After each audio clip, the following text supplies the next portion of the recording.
In this video, we're going to be looking at how to top and trim your tomato plants. And right now it's about halfway through August 2013, and this year it's been a slow ride for the tomatoes to ripen up. What you're looking at now is my heirloom organic tomato jungle. Inside there's about 8 to 9 tomato plants, all heirloom, grown from seed. And what I've done this year is set up a nice trellis and a big rigging system to hold these tomatoes up, and I just let them grow, do their own thing with an underground irrigation system.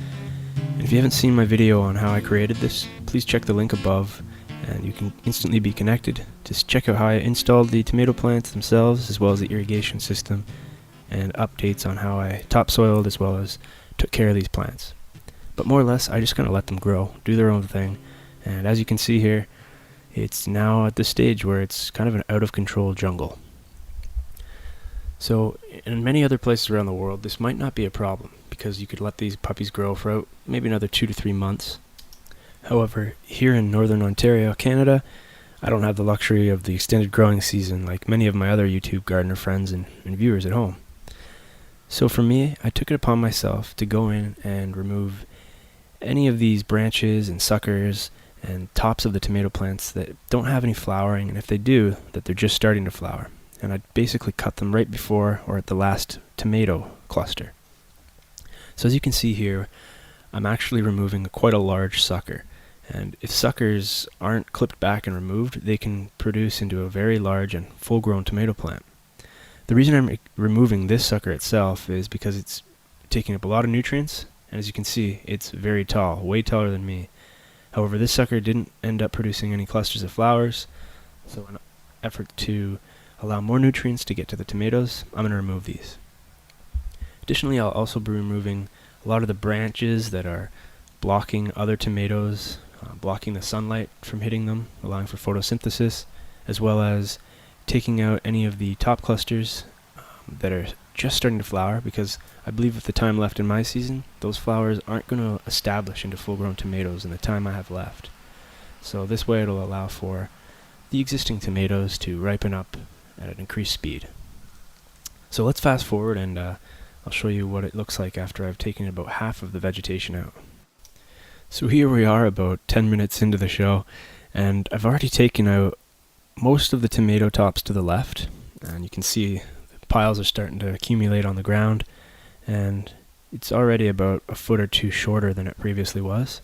And again, this is going to concentrate the energy towards those existing tomatoes, as well as letting more sunlight hit those tomatoes on the left that might not have been getting as much light as it needed to produce those tomatoes. So again, I'll show you a quick clip here just how exactly I am trimming the tops of these tomato plants down. So here we have a potted tomato plant. This is an heirloom variety. It's a chocolate tomato. And for presentation purposes, I'm just going to show you exactly how I am topping my plants to allow for that advanced and enhanced nutrient system to work out for me.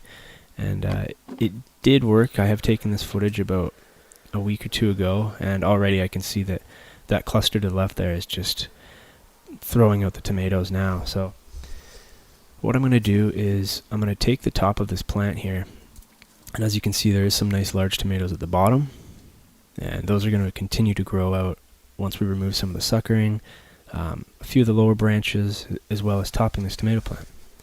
So what I'm going to do is just go right in there, remove that sucker, and then additionally I'm going to show you at the very top of the plant here where the stem continues off of that top cluster right here. And what I'm going to do is I'm going to go in there on an angle and just remove that. And on the other side here, same thing. Right above the cluster there's another branch, and I'm just going to cut it on an angle. That way it'll allow for the water not to sit in and pool, creating any mildew. It'll result in a quick drying of the stem, and it won't have to put too much effort into repairing itself. And as you can see, the tops that I've removed here are just beautiful.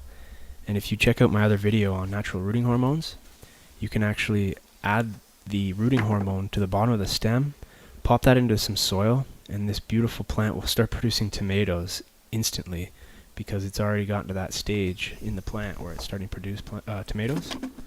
So unfortunately for myself here in Ontario, that's not going to be possible for me to continue growing these plants. So unfortunately I'll have to give way someone with a greenhouse, or they'll probably end up in the compost. So again, I'm just going to go around and remove a lot of these top growth of the tomato plant, as well as some lower branches. And like I said, all we're doing here is just removing any branches that might be in the way or aren't getting the sun they used to when the plant was younger, and any suckers that are coming off of the elbows or the joints of those tomato stems, because right now I don't have the time to let this plant produce more tomatoes. I have to take what the plant's already created and allow the nutrients to really get to those tomatoes so they grow out. And as you can see, these are great little suckers, and there's about 5 plants here just off this one tomato plant. So let's head back out to the garden and we'll see how we're making out with the rest of the jungle cleaning. So we're back out to the tomato jungle, and as you can see, I've really topped off as much as I'm going to take. However, there's still a lot of suckers and branches that I want to remove as well. And again, I'm just trying to enhance the amount of sunlight that's reaching the left-hand side of these plants that otherwise they wouldn't get without taking some of the branches off and opening up the plants a little bit. Additionally, this is going to increase the airflow within the plants itself and create some enhanced carbon dioxide. So additionally, what we're going to do here is take out some of these leaves, straighten up the stems so they can grow out the rest of the year here without being too cluttered. And that should do it for the removal of all the vegetation, suckers, and topping. As you can see, I've got some nice big piles here, and the tomato plant or jungle itself is not looking so much like a jungle anymore, but definitely like some healthy tomato plants are going to produce some big tomatoes. Believe it or not, I can actually see my tomatoes, and I didn't realize I had this many. So now they'll be able to grow a little bit quicker, and hopefully those top clusters that I did leave will grow out even quicker. So I just wanted to give you a quick view of how much I did take off. And I've never really done this before, but it's already been a week later, and the tomatoes are starting to pop out incredibly fast and grow even faster. There's even a few more that are turning red. I was a little bit worried it might stress the plants out, but because these plants were very healthy and I was careful to take an even amount from each plant, it looked like it was quite successful. And as you can see, I'm going to end up here with just over a full bag of all this vegetation. And with all this energy, there's a lot of good uses you can do with these plants. I mean, some of these plants you can replant, take the suckers from. This is going to be some incredible energy just for your compost. Even drying these out and using as mulch, there's just endless opportunities that you can take with this. I think for me, I'll end up sharing these with a friend of mine down the road, and he can put them in his compost, let them settle and decompose over the winter, and then next spring he'll most likely use it in his garden. So I'll just give you a quick peek into the garden now to show you what tomatoes are growing. As you can see, I've got some nice big beefsteak heirlooms here. And right next door, we've got another batch of beefsteak and some rainbows, some black creme, some Bonnie's Best, and a few others.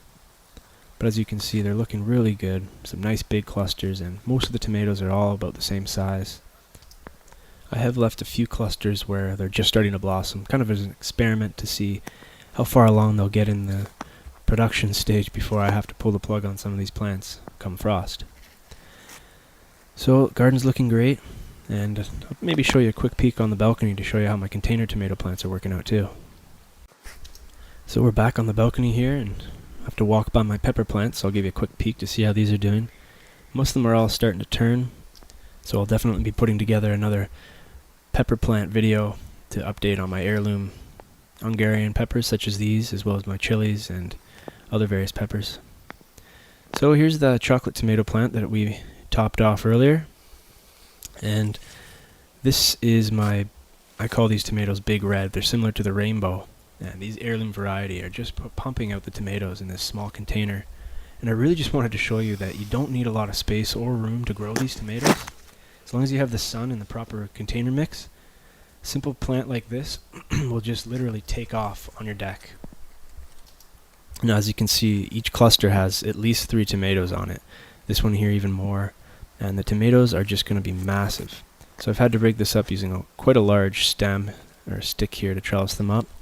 And I did top these as well, and that will ensure that these tomatoes do ripen up within August, and I should have just an abundance of these heirloom tomatoes. So I got some more chili peppers in between. And then here's my favorite container tomato plant this year. I cannot get over the amount of tomatoes that this one plant in this small pot is producing. There's got to be over 70 tomatoes on this tree alone. And to me that's what it is, a small tomato tree that's just putting out just as many as it can hang on to. This tomato's gotten so abundant that it's become top heavy, and I have to use a large patio stone just to hold it from tipping over. But as you can see, these small containers, they really do the trick. You can check out another gardener on YouTube here called Indoor Harvest Gardens. And he's had a lot of luck with these container plants as well. And I'll tell you, if you don't have any outdoor space and you're restricted to a patio, deck, or balcony, you can't complain if you have a lot of sun, because you too can do some indoor gardening, making it organic, heirloom, or whatever your heart's desire. So as you can see, this container, very small. I just have it mulched up and held back by this patio stone. However, you don't have to use a container this small. I mean, I wasn't expecting this plant to get as large as it did. So next year I might enhance the size a bit. But as you can see, this stem is not too shabby at all. It's about the thickness of my thumb, and it's already got enough branches to create this incredible variety of tomato clusters. And same with the other tomato plant here. Just mulched it up a bit, and I ended up mulching it at the end of the year and continued to top dress it a few times throughout the earlier end of the summer. And as you can see, the roots are just climbing right to the top of the soil, and they're protected from the sun with this mulch. And similarly, I've got the chocolate tomato plant in a small container. And finally, I had this tomato plant rescued from my garden, and I didn't think it was going to do too much, but it did produce about 5 to 8 large-scale tomatoes, so it was really happy that I did hang on to this guy. Stay tuned for an upcoming video on my pepper plants and how I transplanted these 2 pepper plants from my garden, as well as the updates on my container plantings of all my heirloom and other pepper seeds. So thanks for watching. Hope you enjoyed today's video. If you enjoyed it, please like, comment, and subscribe if you haven't done so already. Thanks again. See you next time.